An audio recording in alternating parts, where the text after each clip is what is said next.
А ты бы хотел, чтобы русский язык был официальным языком в Латвии? Да, почему нет? Ага. Да, почему? Скажи, почему нет? Если Нет, я согласен, потому что по факту, он неофициально и является официальным конечно, языком, потому что слушай, есть меню в ресторанах только на русском. я еще раз говорю, почему его не делать официальным? Только потому, чтобы манипулировать, чтобы создавать вот этот ненависть друг к другу. Латушу, который там 1,5 миллиона осталось в Латвии, знать русский язык, это круто. Šajā reizē pievērsīsim uzmanību krievu valodas uzspiešanas politikai Latvijā. Latvijā mērķtiecīgi tiek īstenota reālās divvalodības ieviešanas politika. Šī parādība bija raksturīga arī Padomju Savienības okupētajās teritorijās, kur krievu valodas mācīšana un lietošana tika sistemātiski ieviesta, lai pakļautu vietējo populāciju un veidotu vienotu padomju tautu. Pašlaik krievu valodu kā otro valsts valodu, vai vismaz kā reālās saziņas valodu, Krievija cenšas uzturēt visā postpadomju teritorijā. Tā saucamā ruskī mir politiskā doktrīna. Krievijas impērija augst atgūt savas zaudētās teritorijas. Ukraina ir šīs politikas īstenošanas skarbais variants, kamēr Gruzija – maigais. Krievijas impēriskajos plānos valoda ir viens no nozīmīgākajiem faktoriem. Agresoriem ir svarīgi, lai vietējie iedzīvotāji zinātu okupantu valodu stratēģisku, politisku un praktisku iemeslu dēļ. Kontrole un pakļaušana. Vietējie iedzīvotāji, kuri zina okupantu valodu, kļūst vieglāk kontrolējami. Valoda ir viens no galvenajiem instrumentiem, kā pārvaldīt informāciju, izplatīt propagandu un veikt administratīvas darbības. Ja cilvēki prot tikai savu dzimto valodu, viņi var palikt ārpus okupantu ietekmes zonas.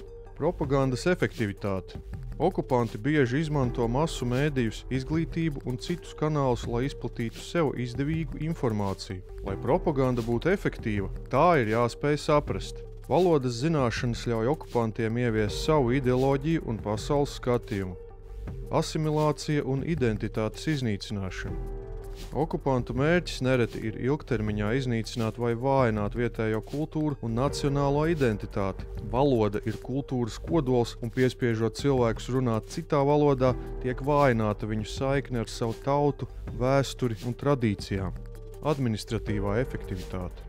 Okupētās teritorijas pārvaldīšana kļūst vienkāršāk, ja iedzīvotāji saprot valsts iestāžu, karavīru, policijas un birokrātijas valodu. Tas samazina pārpratumus un pātrina okupācijas mehānismu darbību.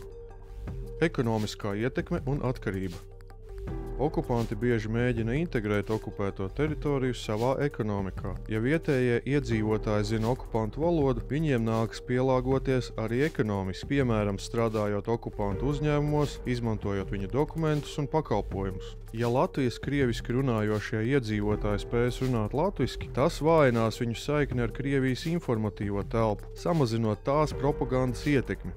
Krievijai ir vitāli svarīgi nodrošināt savas 5. kolonas saglabāšanu bijušās Krievijas impērijas un īpaši postpadomju teritorijās. Otrs virziens ir latviešu jaunajiem cilvēkiem uzspiest apgūt krievu valodu. 35 gadus pēc neatkarības atgūšanas jaunie latvieši tiek diskriminēti darba tirgū, ja nezina krievu valodu. Un runa ir par tādām reglamentētajām profesijām kā, piemēram, mediķi.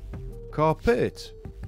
Gan PSRS laikā, gan tagad Krievija, spriežot pēc notiekošā Ukrainas okupētajās teritorijās, tūlīt pēc teritorijas okupācijas mobilizē vietējos jaunos vīriešus un nosūta karot pret saviem līdzpilsoņiem. 1944. gadā līdz ar padomju okupācijas atjaunošanu PSRS sāka piespiedu mobilizāciju Latvijas teritorijā. Mobilizācija bija obligāta visiem militārajā dienestā spējīgajiem vīriešiem, parasti 18 līdz 50 gadi. Tūkstošiem latviešu tika iesaukti sarkanajā armijā, neraugoties uz viņu vēlmi vai attieksmi pret padomju varu. Precīzi skaitļi varēja, bet kopumā 40 līdz 50 tūkstoši latviešu tika mobilizēti sarkanajā armijā no 1944. līdz 1945. gadam. Liela daļa no viņiem karoja Kurzemes frontē vai tika nosūtīti uz citām frontēm Eiropā. Mobilizācija parasti bija piespiedu kārtā, ar draudiem un represijām. Un ko Krievijas armija darīs ar mobilizētajiem latviešu vīriešiem, ja tie ne vārda krieviski nesapratīs?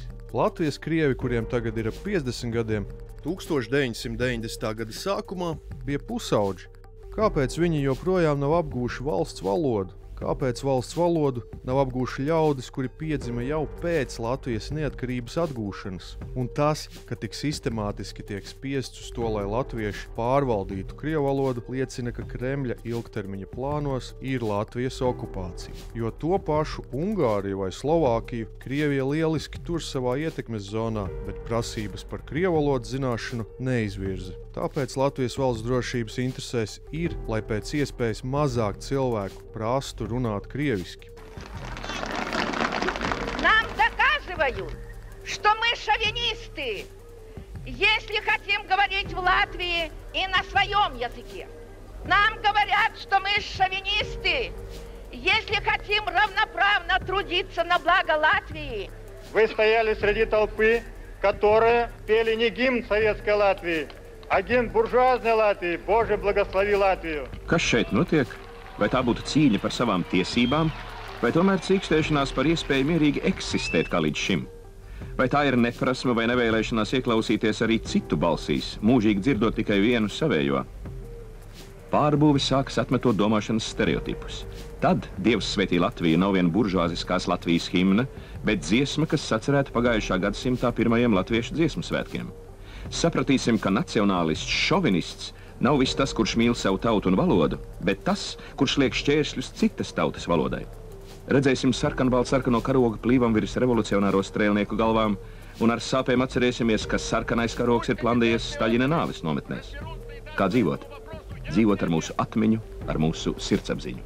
Kas un kuri tad stāv rusifikācijas spēku vadībā Latvijā, lai cik skumji tas arī nebūtu, bet tie ir sabiedriskie mēdīji. Svaigi ieceltā Latvijas sabiedriskā mēdija LSM galvenā redaktore Anita Brauna nesen raidījumā Kruspunktā paziņoja, citējot: Nezinu, es ticu, ka ja nomainīsies paaudzes un visi perfekti runās krievu valodā, tad izzudīs šāda nepieciešamība. Latviešu valodā. Es atvainojos latviešu valodā. Nu, jā. Tā bija spoža Freida zemapziņas teorijas demonstrācija praksē. Sigismunda Freida skatījumā zemapziņa vāciski Unterbewusstsein ir psihes daļa, kurā glabājas domas, vēlmes, atmiņas un motīvi, kas nav pieejami apzinātai domāšanai, bet tomēr būtiski ietekmē cilvēka uzvedību un emocijas. Tieši Anitas Braunas atbildībā bija un ir Latvijas Radio 4 kanāls, kurā strādā Krievijas pilsoņi, kuri konsekventi apšauba latviešu valodas kā valsts valodas lomu un nozīmi. Nu pat Latvijas Radio 4 žurnālisti, kura ir Krievijas pilsone, ēterā pratināja Ukrainas vēstnieku par krievu un krievu valodas uzspiešanu Ukrainā. Vēstnieks noteikti naivi bija iedomājies, ka ir atnācis uz Ukrainas sabiedrotas valsts radio un negaidīja provokāciju. Приветствую, господин посол. Насколько война повлияла на русский вопрос в обществе Украины? Этот вопрос я задаю вам уже второй раз. Наверное, в прошлый раз задавал. Здесь, в Латвии, у нас все никак не найдется цивилизованное решение. То есть, наверное, русский вопрос, насколько он у вас обострился, ведь и русские живут в Украине, но они воюют наверняка тоже за свою страну. Nu, vismaz viņš Krievijas pilsonai atbildēja angļu valodā. Во-первых, нет такого русского вопроса в украинском обществе сейчас. Просто нет. Latvijas sabiedriskā mēdija LSM Krievu redakcija ir daļa no Latvijas sabiedriskā mēdija portāla LSM.LV, kas formāli nodrošina sabiedrisko mēdiju saturu Krievu valodā. Krievu redakcija formāli ir izveidota ar mērķi informēt Latvijā dzīvojošos krievalodīgos iedzīvotājus par aktuāliem notikumiem valstī un pasaulē, nodrošinot kvalitatīvu, uzticamu un sabalansētu ziņu saturu. Īstenībā tas ir mēģinājums nodrošināt Krievu valodai reāls otrās valsts valodas statusu. Kāpēc 35 gadus pēc neatkarības atgūšanas Latvijas krievi joprojām nespēja uztvert informāciju valsts valodā? Kāpēc mākslīgi tiek kultivēti un uzturēti geto un rezervācijas? Доброе утро.